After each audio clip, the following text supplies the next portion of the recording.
A primeira pergunta nossa, ela é feita pelo Tom Henrique, um pecador regenerado. É o nome dele, ele se intitula como um pecador regenerado.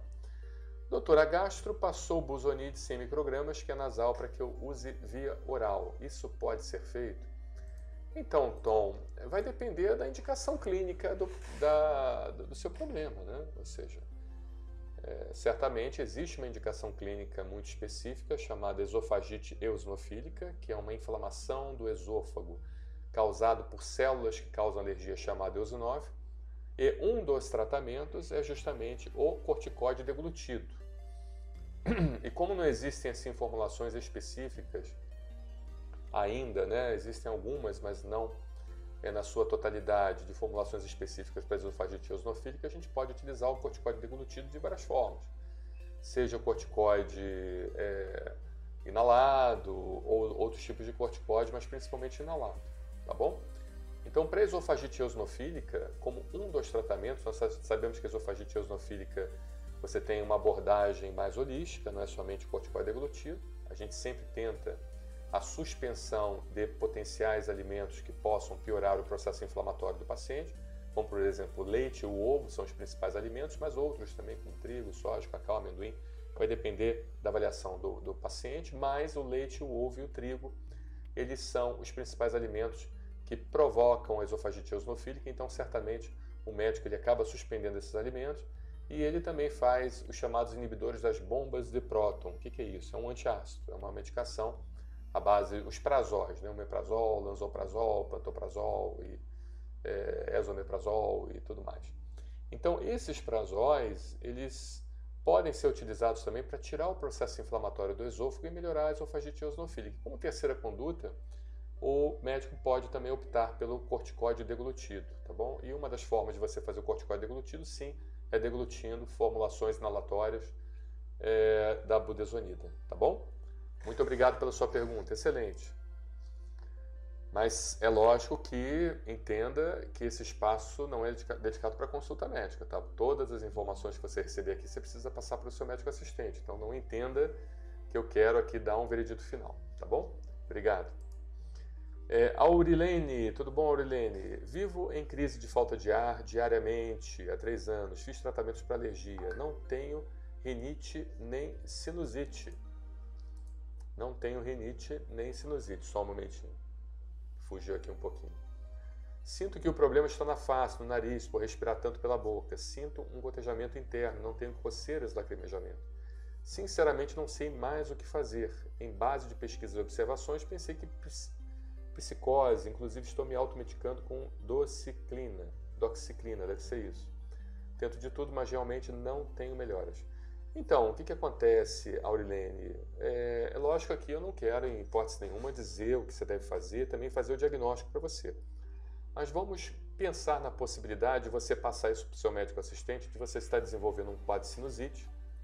Essa sinusite agravada, muitas das vezes, com estruturas que dificultam a drenagem da secreção dos seios da face, por exemplo, pólipos nasais, cistos de retenção, desvio de septo importante, dificulta a drenagem do seio nasal para o nariz, drenando então aquela secreção acumulada nos seios da face. Tá? Então essa secreção acumulada nos seios da face, ela infecta. E essa infecção, ela pode piorar o quadro de falta de ar, ela pode te dar o chamado broncoespasmo. E também você pode desenvolver o chamado gotejamento pós-nasal, ou seja, essa secreção infectada que foi dificultada a sua drenagem, ela quando é drenada, aos poucos ela vai gotejando.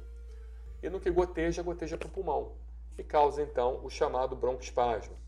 Então é importante você conversar com seu médico assistente e pedir uma orientação dele que ele veja essa questão das vias aéreas superiores, do nariz, do seio da face, da garganta, tá? Porque pode ser que você esteja desenvolvendo um acúmulo de secreção no seio da face e esse acúmulo de secreção gotejando para o pulmão e causando o chamado broncoespasmo, causando a asma brônquica agravada pelo gotejamento pós-nasal, tá bom? Inclusive tem uma pergunta aqui de um paciente que até a gente vai falar um pouquinho sobre isso também, mas que tem a ver com a presença de alterações no pulmão, como micronódulos não calcificados que podem acontecer em pacientes que tem um gotejamento pós-nasal e não necessariamente é um quadro, por assim dizer, de câncer ou um quadro maligno, né, pulmonar, que pode estar relacionado com gotejamento pós-nasal, processo inflamatório pulmonar e produção de micronódulos. Então a gente, inclusive, acompanha até o final nossa live para que você possa entender do que a gente vai falar, tá bom? Obrigado, Aurilene. Um abraço. Deixa eu ver se está tudo bem. Muito bom, muito bom. Fabiane Oliveira, tudo bom, Fabiane? Estou com muita dúvida, ainda o senhor explica muito bem. O exame da minha filha deu distúrbio ventilatório obstrutivo moderado. Idade pulmonar de 24 anos, ela tem 6 anos de idade. Poderia me explicar melhor, por favor? Essa idade pulmonar de 24 anos não é muito para você levar em consideração, tá? Primeiro que é uma estimativa que o aparelho faz, por isso que você precisa do médico para interpretar esse resultado, né? O aparelho ele faz uma estimativa sem parâmetros que muitas das vezes não consideram o peso da criança, a altura da criança e todas as condições estruturais, corporais da criança, né? Porque uma criança de 6 anos já tem dificuldade naturalmente de fazer uma prova de função pulmonar. É proibido uma criança de 6 anos de fazer uma prova de função pulmonar? Não, em hipótese nenhuma. Se ela tiver condições, se ela souber, por assim dizer, obedecer às ordens dadas, né, pelo técnico, pelo fisioterapeuta ou pelo médico, ela consegue fazer, então, adequadamente essa prova de função pulmonar. Mas boa parte desses casos, você acaba dando alterações que não condizem com a realidade daquela criança. Então, não é para você ficar tão preocupado assim. Lógico, você tem que conversar com o seu médico. O médico ele vai avaliar 3 parâmetros principais. Ele vai avaliar a capacidade vital forçada, ele vai avaliar o volume expiratório forçado no primeiro e segundo, e ele vai avaliar um índice de difenô, que é justamente a equação matemática entre VF1 sobre capacidade vital forçada, que a gente vai ver a porcentagem, através daquele valor a gente vai entender se estaria de acordo. Então, Fabiane, é importante você conversar com o seu médico assistente. Essa questão de idade pulmonar de 24 anos é uma coisa que não deve ser levada em consideração, até porque uma criança de 6 anos ela já tem dificuldade naturalmente de fazer esse exame, tá bom? A gente costuma fazer assim com resultados mais fidedignos em criança a partir de 10 anos, também vai depender do peso da criança, da estrutura corporal da criança, da capacidade que ela tem de entendimento, mas 6 anos realmente é muito pequenininha, mas também não é contraindicado, não existe uma contraindicação absoluta para uma criança de 6 anos fazer uma prova de função pulmonar, mas podem dar resultados não muito fidedignos, tá bom? Abraço, Fabiane, obrigado!